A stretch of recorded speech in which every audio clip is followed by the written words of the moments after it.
Ladies and gentlemen, dear colleagues and friends, it is a great pleasure and honor to be here. Congratulations to 140 years of excellence in psychiatry in Zagreb, in this hospital. I learned that the hospital was founded in 1879. And this was 1 year before my grandmother was born. So I have some kind of recollection for that time.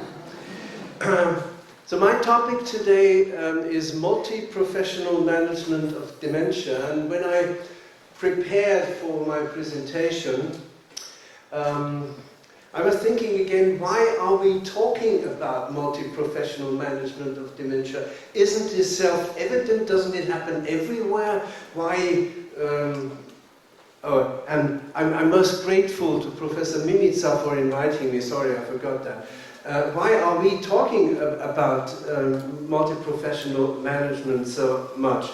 Well, I think there are two major reasons why we talk about multi-professional management of dementia.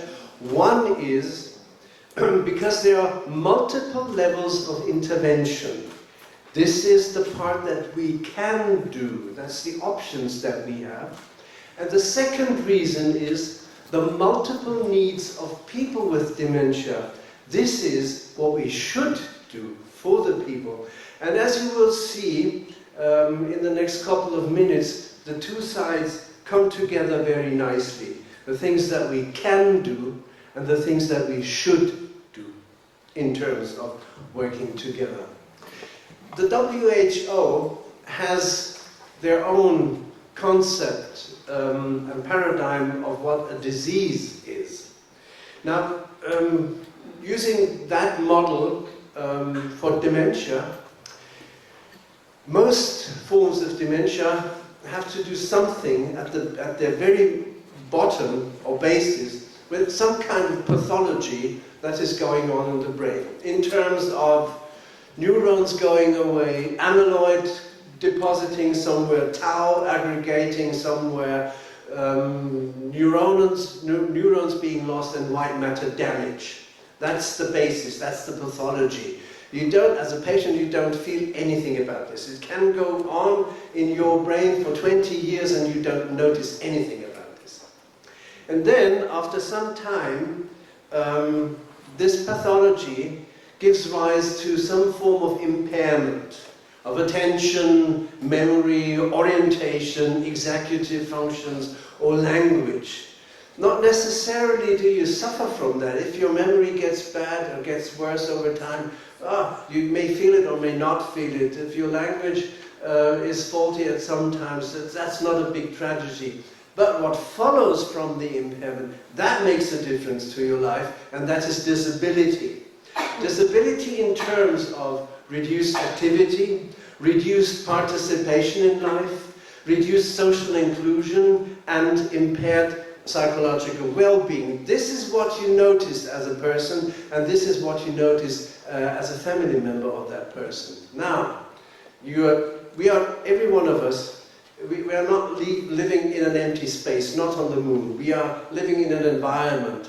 And the environment, if we have some kind of impairment, it can be beneficial or not. What the environment can do for us, it can provide us with information, with structure, with stimulation, with communication, with contact, with comfort and safety. So in a way, pathology, impairment and disability from one side and the environment from the other side, they work together to create the many, many facets that dementia has. Now, looking at this model of dementia, where can we intervene? There are multiple points where we can intervene. For example, at the level of pathology, we can reduce the amount of amyloid that is accumulating using the antibodies if they are approved. You've heard about aducanumab, which hopefully will be approved shortly. So we can reduce the amyloid amount, we can block the tau protein from aggregating, we can do something to prevent vascular damage. On the level of impairment, we can try to maintain or improve functions, for example, by using the drugs that we now have, the cholinesterase inhibitors, or memantine, or by cognitive stimulation, by occupational therapy, speech and language therapy. This is working on the level of impairment. And we can also do something on the level of disability. We can try to compensate handicaps, to increase facilitators, for example, by compensatory strategies or behavioral modification. And we can obviously do something on the level of the environment. We can try to provide supportive conditions, to remove barriers, for example, by environmental modifications. So this is a short list of what we can do, what our options are, just looking at the disease. To take advantage of these possibilities and options of intervention, one person is certainly not enough. It requires a team to do all that. A team that ideally is composed of a physician, of a social worker, of a psychologist, of a physical therapist, of an occupational therapist, and maybe, of course, of a nurse. So, this is the group of people we need just to take advantage of the possibilities that the disease and dementia offers us to give. Now, what about the multiple needs of people with dementia? Dementia is a health condition that affects the entire person, and more than that person, the people who live with them, they are also involved in dementia. Now, the needs of people with dementia, maybe 6 major needs here. Activity and participation, of course. Personhood, something very important. Autonomy and independence. Social relationships. Symptom control and information. I should have gone the other way around, but anyway. What do I mean by that? Informational needs. People need to be informed about the disease, the symptoms, the prognosis, of course, and the available help. Symptom control means pharmacological treatment, non-pharmacological interventions. Social relations mean to have company, to be not alone, not left alone, to have confident relationships and a sense of belonging to someone. Activity and participation means the need for having a role, for being useful, for having reasonable social and leisure activities, and to be physically active. Personhood refers to the sense of identity, to be respected, and to be given dignity from other people. And finally, autonomy and independence means to be involved in, to learn compensatory strategies, to have assistance with activities of daily living, and maybe some form of assistive technology. So that's the needs of people with dementia, and obviously some of these needs, if they are met, they contribute directly to the quality of life of people with dementia. The major components, the major factors that are related to a positive quality of life is social. It's not the memory, it's social contacts, it's the quality of relationship, it is spiritual things, it is activities of daily living, to be in good general health, and to live in the community and not in a nursing home, for example. So cognitive test results are unimportant, they don't play a role. The memory performance, as I said, well, it's not related to quality of life. And age, gender, education is not related to quality of life, thanks God.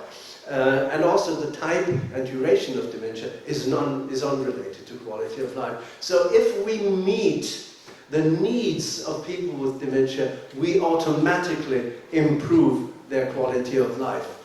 I will be very brief on that, not going into any details for the sake of time, but just to say that the needs of people with dementia, they are not the same at any stage of their illness. They change over time.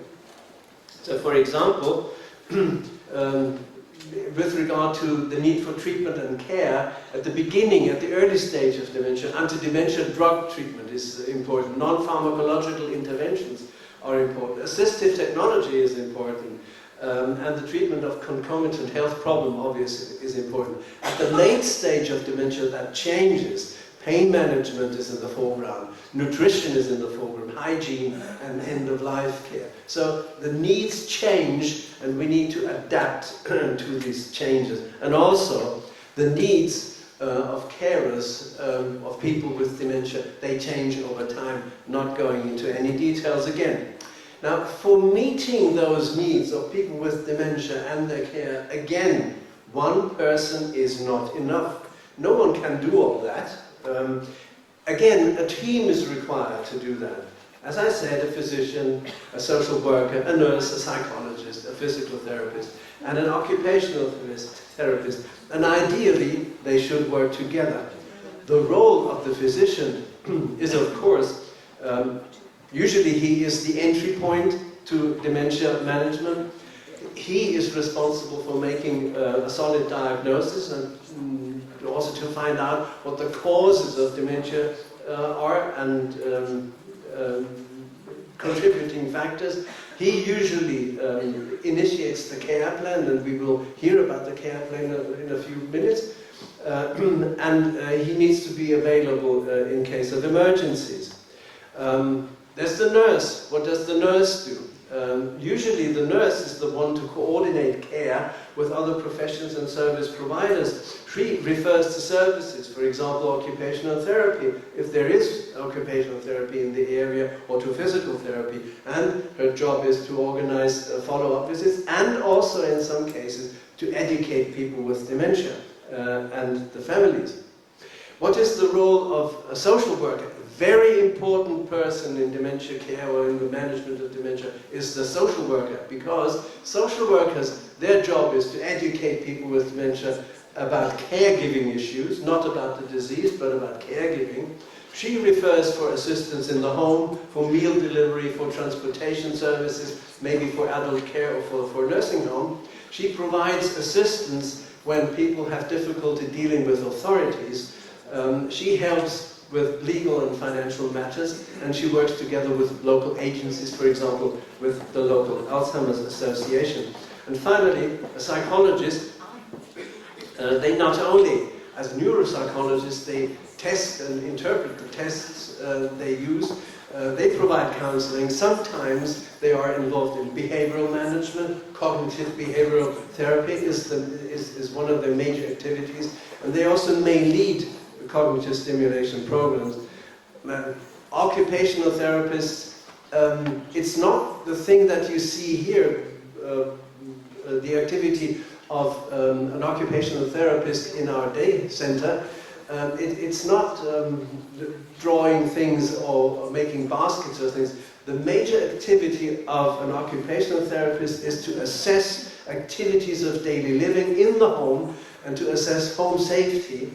They may perform cognitive skills training, and these are the people who inform people about assistive technology and also to guide the implementation of assistive technology in the homes. And very finally, a physical therapist, of course, he does the fitness training, and he educates about regular physical activity in the home or around the home. The pictures you saw, people with whom we have collaborated over the years. Now, as I said, in order to take advantage of the intervention possibilities that we have, and in order to meet the multiple needs of people with dementia, we need to work together as a multi-professional team. What are the benefits of multi-professional management? It's not only benefits for the people with dementia and for the carers. Multi-professional management also has benefits for ourselves, for the professionals. For people with dementia, multi-professional management reduces behavioral problems. That's what research has shown. It improves depressive symptoms. It enhances the quality of life. For family carers, it increases self-efficacy and the confidence that people have in their caring role. It improves the sense of control, to be in control of the situation. And it facilitates the finding of sources and of support. For professionals, it improves the adherence to dementia guidelines, if there are any. It enhances the identification of reversible causes and the detection of comorbidities, and it facilitates the referral for non-pharmacological therapies. So multiple benefits of working together. In order to make people work together, as I said, it's not self-evident that people are working together, because usually they are sitting in their silos, everybody does their job, and many often they don't talk to each other. So multiple professional education and training is one way to change that. Co-educating people, shared learning, provides professionals with a concept of what they can contribute to the management of dementia. It may create positive attitudes toward other professionals. Physicians need to learn that a social worker's work is important. Physicians need to learn that what an occupational therapist does is not only pastime, but it's important for the people with dementia. And the other way around. An occupational therapist needs to know what a physician can do and maybe what his or their limitations are. It increases the knowledge and skills of all actors involved in collaboration. The focus usually is on competencies, early diagnosis, post-diagnostic support, advanced care planning, and effective networking. Now, multiprofessional education, shared learning, co-education. Sounds good. The Interreg project, indeed, Professor Mimica has alluded to, is an example of co-educating the many professional groups that should work together in the management of dementia. This particular project involves 10 countries in the Danube region. We have 20 partners in total, and the project addresses 3 major gaps that we have identified in dementia care in all the countries in the Danube region. And those major gaps are lack of information and knowledge among professionals about dementia, lack of coordination and cooperation and networking, and the third, lack of facilities. For example, in many countries there are no day centers, there are no home help services, there are no Meals on Wheels services and things like that. And that's something that the project addresses. How? Now, the strategy of the project is indeed educates. It provides knowledge and skills to all professional groups involved in dementia care, complementing occupational specific education. So that requires a certain language that everybody understands. It's not only educating medical students or physicians and talking their language. We needed to find a language that everybody can use and everybody understands.